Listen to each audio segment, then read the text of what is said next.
Hi everybody and welcome to another piano review video here at Marion Pianos. My name is Stu Harrison and in this video we're giving you an overview of every single Kawai digital piano that's currently available in the market in 2019. We're going to go series by series describing exactly what the major components and characteristics of each series are and who it's intended for, and I really hope that this helps a lot. I know that when you're shopping and you're on manufacturer websites, the product descriptions sometimes contain code language and you're trying to figure out whether this is for professionals or amateurs. Hopefully this straightens it out. We're going to cover the CA series, CN series, KDP, ES, and MP. So thanks very much for joining us. We're going to get started right away.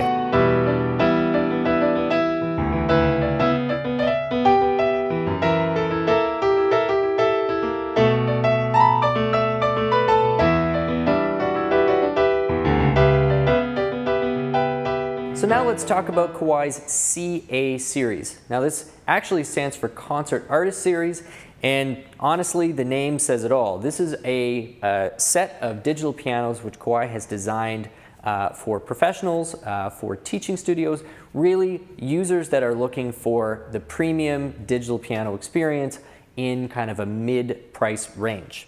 They all have elements in common, and quite frankly, when you look at the cabinetry, when you're talking about the sound circuitry and the actions, this is the very best that Kawai makes, with the exception of the Novus 10, and that kind of sits in its very own category, and of course we deal with the Novus 10 in a totally separate video.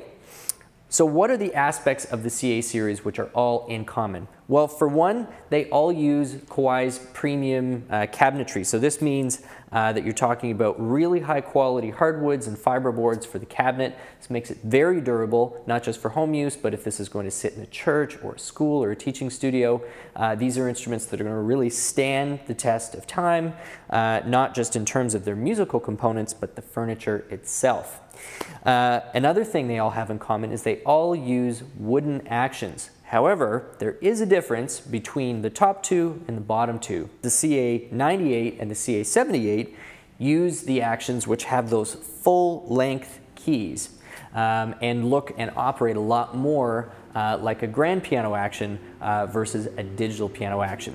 So we've got the 78 and 98 with those full-length keys, really like the best touch that you can get in this type of a price range, and then the 48 and the 58 are using those keys which are a little bit shorter. Talking about now the tone generators on the CA series, every single one of all four models has Onkyo processing on board. Now this is a totally separate and distinct company from Kawai, but it's also a Japanese-based supplier who makes really high-end audio equipment. They've been doing amplifiers and signal processing for a wide variety of vendors for many years, and this partnership between Kawai and Onkyo has just raised the bar on what's possible for piano tone out of a digital instrument without getting into tens of thousands of dollars worth of expenditure. So all four of these have discrete headphone amplifiers with spatial processing. This is a beautiful feature for anyone who does have to use headphones at any point in the day, or maybe most of the time you're having to use headphones. But the Onkyo processing is also on the main boards that feed the speakers, and on all CA series it also uses Onkyo amplifiers and speakers. So you essentially have a hi-fi stereo system built in to every one of the CA series. So why spend more on the CA98, say, versus the CA48? Well, here is the major differences as you step from the top down. The CA98 uses a real soundboard, and we'll make sure that we get a quick B-roll shot of that soundboard so you can see exactly what we're talking about.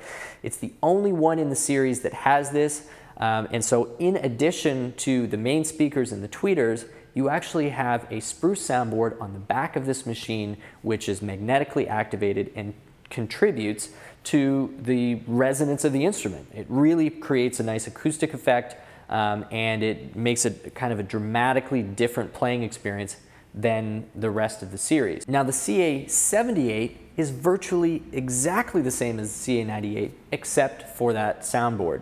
So if you're somebody that's going to be using the instrument almost entirely with headphones and occasional speaker use, then you don't have to worry about the CA98. You can go straight to the CA78 and you're going to experience exactly the same action, all the same levels of technology and interconnectivity. The third thing that the 98 and the 78 both have is, of course, that beautiful color touchscreen panels on the left side, and that replaces all of the buttons right across the rest of what used to be the CA series. It used to have this big long strip of buttons with all the functionality. Now it's been relegated to this really nice, easy to use touchpad control. When you get down into the CA58 and 48, we lose the touchpad, but it's still a relatively easy interface to operate within.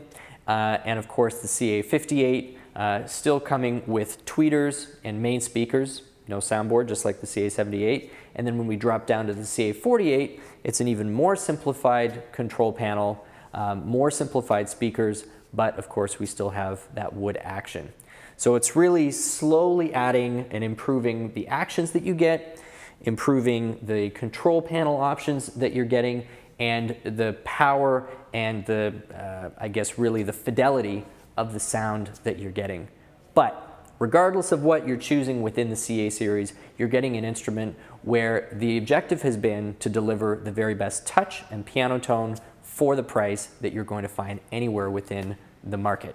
Now we're into Kawai's CN series. Now the CN series sits just below Kawai's CA series, and as you can see, it is a home-based instrument. This is not something that is particularly portable that you want to be taking apart and throwing into the car for gigs or rehearsals, but for people who are looking for a stationary digital piano and they're trying to keep the budget within a nice reasonable range, I think of the Kawai CN series as being their prosumer grade digital piano. And people who are used to shopping for cameras or maybe television or audio equipment will know this term prosumer. It kind of bridges that gap between really super high-end pro level stuff where the price points tend to jump, but it's definitely better than entry level.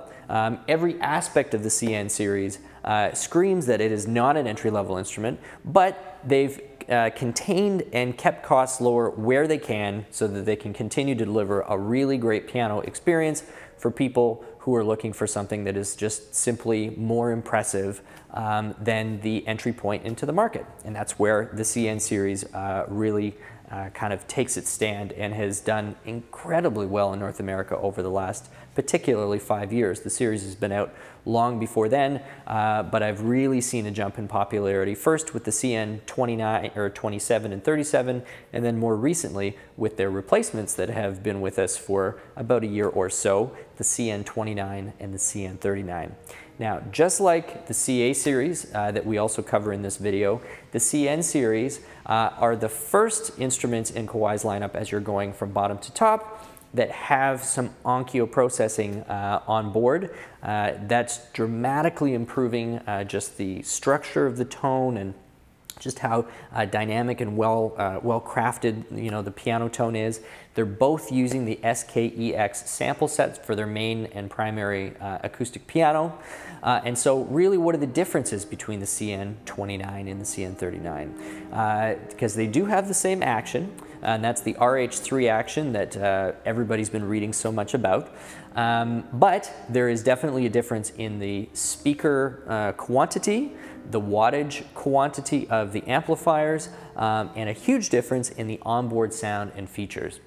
So the CN29 is really, for me, one of the absolute best values in Kawai's lineup. If all you're looking for is a fantastic action to play on that you are going to use at a hobbyist level, it's not going to get, you know, 3-4 hours of use a day, but let's say you're using it 30 minutes, 60 minutes a day, and it's just for your own personal use, the CN29 is not going to disappoint. It's just one of the absolute most authentic, most interesting, most satisfying acoustic piano sounds that you're going to find in the market in and around that $2,000 price range. Just exceptional.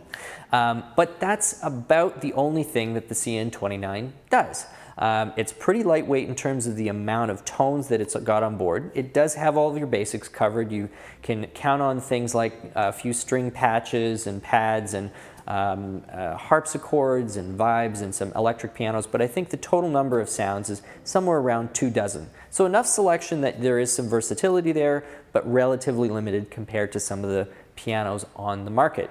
The polyphony is very high. I think it's 192 on the CN29 and I think 256 on the CN39. So plenty of polyphony there, but really its intent is to replace a used acoustic piano. It does very well. So what do you get when you get up to the CN39?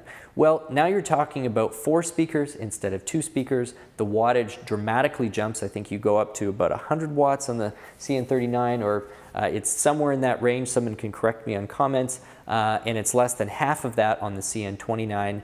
And the big jump is you get almost 300 sounds, or I should say over 300 sounds on the CN39, whereas you've just got a few dozen on the CN29. So the CN39 is kind of the institutional commercial use version of the CN29. So if you've got somebody who really likes that action, but they're going to be using it, let's say, for some sequencing, or there's a bit of a professional application, or maybe it's a larger space, you need that extra weight in the amplifier wattage there, CN39 is going to be absolutely perfect. So just to sum up, Kawai's CN series sits just below the CA series, and it's right in that sweet spot, what I tend to call the prosumer range of the digital pianos. Now I'm in front of Kawai's KDP series. Now, like the CN series, the KDP series consists of 2 models, the KDP 70 and the KDP 110. And those 2 instruments are what constitutes Kawai's entry level. Now it is worth noting that even though this is entry level for Kawai, it probably sits in about the mid-range for several other manufacturers. For example, Casio's range, which starts in and around the $500 range and goes up to about $2,000. Some of their best instruments would be competitors with the KDP, even though this is at the bottom. So for people who are looking at the Kawai lineup as part of your shopping process and you're thinking, well, I don't want an entry-level instrument, just because Kawai is referring to this as an entry-level instrument doesn't mean that in the grand scheme of things it actually sits at the bottom of the industry. It's actually more like about a third up from the bottom of the industry. The KDP series, this is how I like to think of it, and so this might be helpful for you out there. The KDP 110 and the KDP 70 in a lot of ways represents where the CN series was about 5 years ago. So if you buy a KDP 110 today or a KDP 70 today, you're getting about the same quality of instrument as you would have if you'd spent about twice that amount of money 4 or 5 years ago. So Kawai does a really nice job of continuing to shift really good technology down the price points as they advance their lines. And so this is what's exactly happened with the KDP 70 and the KDP 110. So what are the differences between the KDP 110 and the KDP 70? Well, really it's 2 things. The speaker size, or wattage as you will see it on the spec sheet, and the Bluetooth radio. So the KDP 70 has no Bluetooth, smaller speakers, less powerful amplifier. The KDP 110, substantially more powerful amplifier, and it's got the Bluetooth radio. So for that few $100 difference, if you can see yourself making good use of the Bluetooth MIDI connection, or it's going to be in a larger space and you just want that extra oomph that the wattage will give you, KDP 110 is a fantastic buy. If you know for sure that you're going to be using this either in a relatively small space or the majority of time you're going to be using it with headphones, then the KDP 70 might be a fantastic choice for you. As I said, the KDP series sits below the CN series and 2 levels below the CA series, but it is very similar in the price points that you get with the ES series, which is Kawai's portable personal instruments, and we are going to touch on those as well. Now, Kawai makes 2 portable series of digital pianos. One of them is called the ES series and the other one is called the MP series. So let's talk about the ES series first.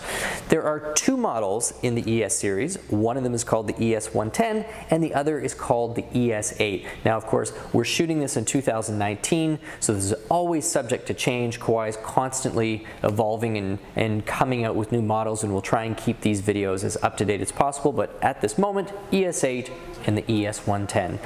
Now, the easiest way way to think about the ES110 is that it is an ultra portable version of their KDP-110. It is no accident that they both use 110 in the name because they share many of the same components, even though the KDP-110 is slightly more up-to-date than the ES110. Has a second generation of the action, whereas the ES110 has the first generation of that hammer compact action.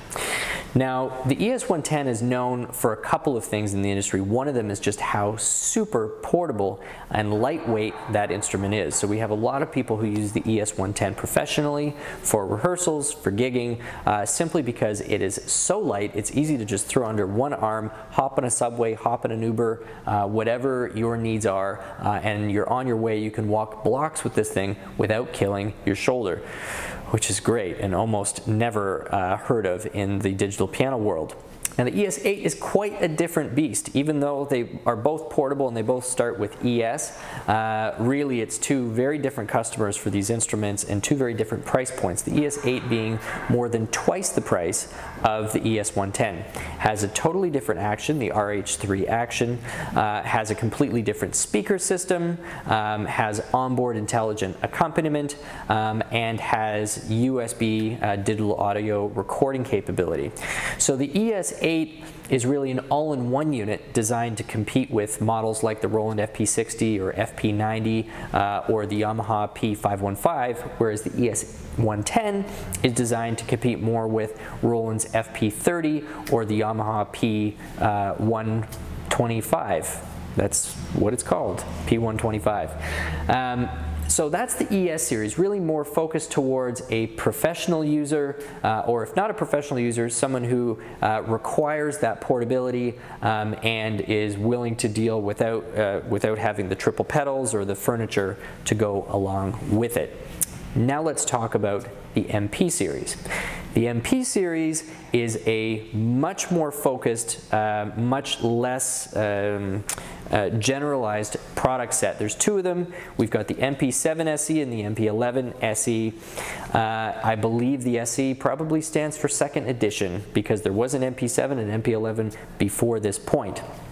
Now, these instruments are designed exclusively for professional use. This is not an instrument that you really have to bother checking out if you're somebody who's thinking about home use or thinking about portability, but more just at a hobbyist level. The MP7 and MP11 are stage instruments. These are instruments that are primarily designed to be used in live performance settings or live studio settings. So certainly we do have some hobbyist users who really love audio. They have some home setups and they enjoy just having that level of control and that high fidelity in terms of its sound production.